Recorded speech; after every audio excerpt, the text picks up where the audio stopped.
WMHW, HD1 and HD2 Mount Pleasant, Modern Rock 91.5, a service of Central Michigan University School of Broadcast and Cinematic Arts.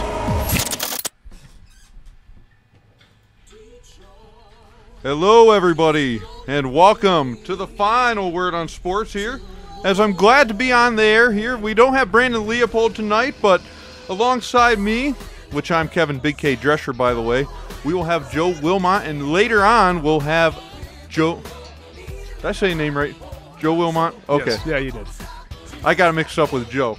We have Joe and Josh. We have Josh Brenner that's going to be calling up and coming later, somewhere around 9 o'clock, and Mr. Brandon Leopold himself, he's on vacation. That's what he says, but he's more worried about this show than anything on vacation. He'll be calling in about 15 minutes. Well, to start off the show, Joe, Yeah? I don't know if you know it, but the Tigers won. Really? The Tigers won. I can't. What is that, the first time It's really in like a hard to week? believe.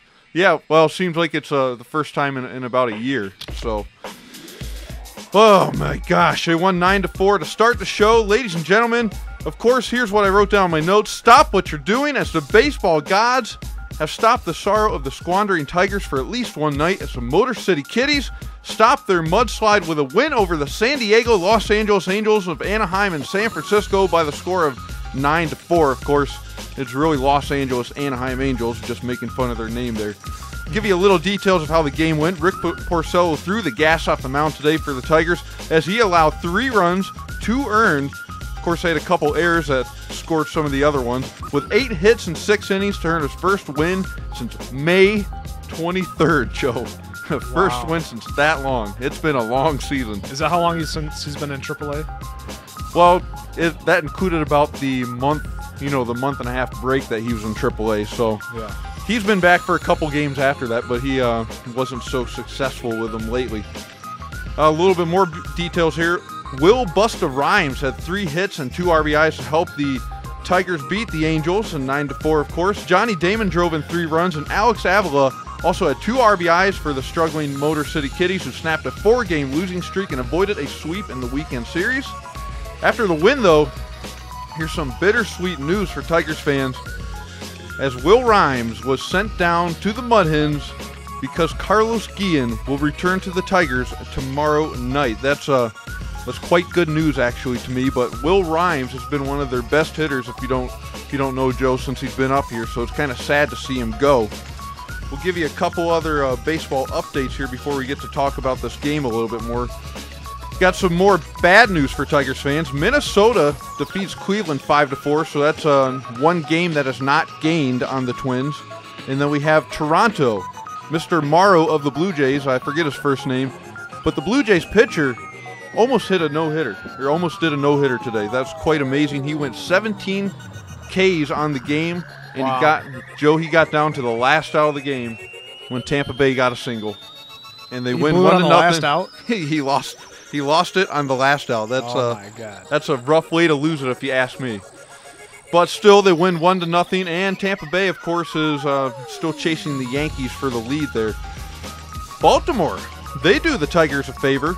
They defeat the White Sox 4-3, so instead of 10 games back, we're only 9 games back now after today, while Atlanta defeats San Francisco 6-3, and Philadelphia is victorious over the New York Mets by a score of 5-6.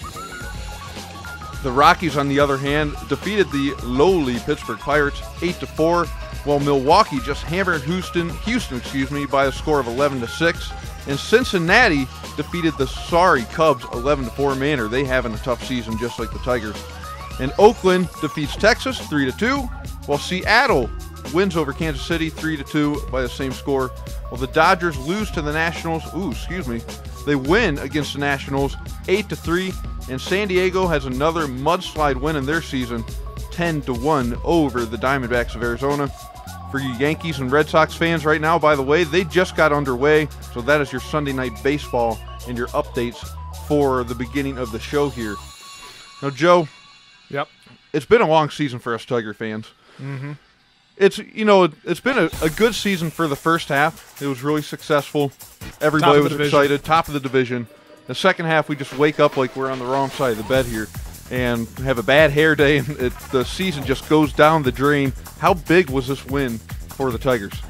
It's a big win because it gets Rick Porcello some of his confidence back.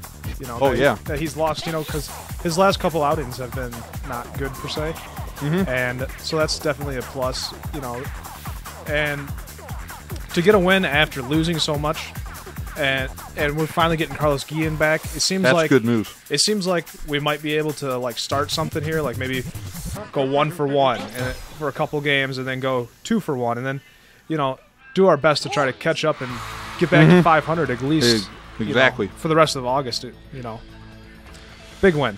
It's definitely a big win, and it's good to see that Mr. Porcello hopefully gets a confidence boost over this win. He's been shaky on the mound quite a lot. Of course, we said he's 5-10, his first win since May 23rd. That just, in a nutshell, tells you how the second half has gone for the Motor City Kitties, as I'm calling them right now. I was Mr. Optimism at the beginning of this second half here. I thought we'd, get rebound from our slide against Cleveland. We lost to them as we got swept 4-0 at the beginning of the second half, if I remember correctly. I was still thinking, playoffs, the White Sox, Twins are going to be inconsistent. Well, of course, for the most part, the White Sox just keep doing what they're doing, winning, except for today. The Twins are just Mr. Resilient with Joe Mauer and Joe Nathan and all those guys up there. They seem like they can't lose. What are your hopes about the Tigers even having a chance about getting back into the race this year? And getting up there for the division? Yeah, we're 9 games back right now, by the way. 9 games? Yeah, unfortunately. Well, the Chicago White Sox were in a slump at the beginning of the year, and they were able to go on a huge winning streak. But I just see with the Tigers, all their injuries, their inconsistency, and the problems they have, I don't see them pulling this off. They haven't done it recently in their past, and it's something that Tigers fans know is probably not going to happen. I mean, I don't see them doing it. They're 9 games back. It's 9 games back. We have about 50 games left, if I remember right, give or take a couple. We still have August. Half of August, 3/4 of August, whichever. We still have September. So there's a sliver of a chance, but I've got the same feelings as you. We're 9 games back. I know on the calendar that we have 50 games left, but everybody out there in the audience, if you don't know, 9 games in the MLB to come back from that is very hard. It's not like we just win 9 games in a row and make it up. Yeah. Because we have to have the White Sox and the Twins lose every game that we win. So really, in effect, that's 18 games that you got to, go into effect there. They got to lose 9, and we got to lose 9. I'm feeling like the Tigers are the Titanic they're slowly sinking right now. And Jim Leland's the captain on the boat that tells the band to keep playing. I used to be optimistic about this, but I really hope they can come back, but I'm just not quite sure if they will. During the first half, they looked like a legitimate playoff team, or like, a probable one at best. And now they just look like a team that's in a slump, losing 3 out of 4, 2 out of 3. And I can't see them turning it around with all the injuries they have going on. And I think it's time that we just need to get the young players some more experience.